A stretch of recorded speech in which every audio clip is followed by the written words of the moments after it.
আসসালামু আলাইকুম রহমতুল্লাহ। আসলে প্রত্যেকটা কাজের ভিতরেই একটা বিনোদন আছে, আনন্দ উল্লাসের একটা বিষয় আছে। যেমন নবী করিম সাল্লাল্লাহু আলাইহি ওয়াসাল্লাম সাহাবায়ে কেরামদেরকে সবসময় আখেরাতের কথা বলতেন, কবরের কথা বলতেন, হাসরের কথা বলতেন। যখন এগুলি শুনে সাহাবায়ে কেরাম একদম আহ, মুখ মলিন হয়ে যেত, চিন্তিত হয়ে যেত। আবার তাদেরকে ব্যালেন্স করার জন্য আল্লাহ রসুল সাল্লাল্লাহু আলাইহি ওয়াসাল্লাম মাঝে মধ্যে তাদের সাথে একটু হাস্যোজ্জ্বল ভাষায় কথা বলতেন এবং তাদেরকে আনন্দ দিতেন।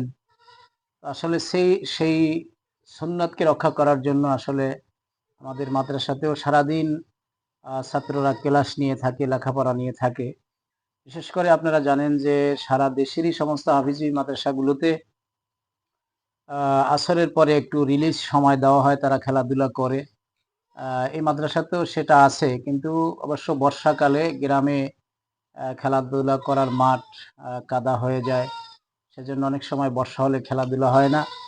আজকে যেহেতু খেলাধুলা করতে ওরা যায় নাই, সেজন্য ওদেরকে নিয়ে আহ, অনেকে হয়তো রাস্তায় হাঁটতে গেছে, এই কয়েকজন ছাত্র আছে, তাদেরকে নিয়ে আমরা কি বলে যে আমরা একটা রেসিপি তৈরি করলাম, বিভিন্ন উপাদান মিশিয়ে একটি বানানি তৈরি করলাম।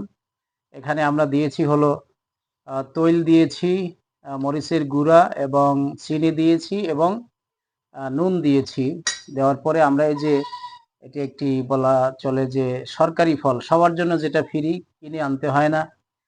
নদীর চরে গেলে আমরা পর্যাপ্ত পরিমাণে এটা আনতে পারি। তো ছাত্ররা এটা নিয়ে আসলো, আমরা ছাত্র শিক্ষক এখানে বসে আসলে খাওয়াটা বড় কথা না, আমরা একটু পরস্পর আনন্দ ভাগাভাগি করে নিলাম। আমরা কয়েকটা খেয়েছি। কি আবু বকর, কেমন লাগতেছে? ভালো। ভালো, খুব টেস্ট লাগতেছে না? আলহামদুলিল্লাহ। রহমতুল্লাহ, কেমন লাগতেছে? ভালো। কেমন লাগতেছে তোমার সানি? অনেক ভালো। তানভীর? হ্যাঁ, খুব টেস্ট না?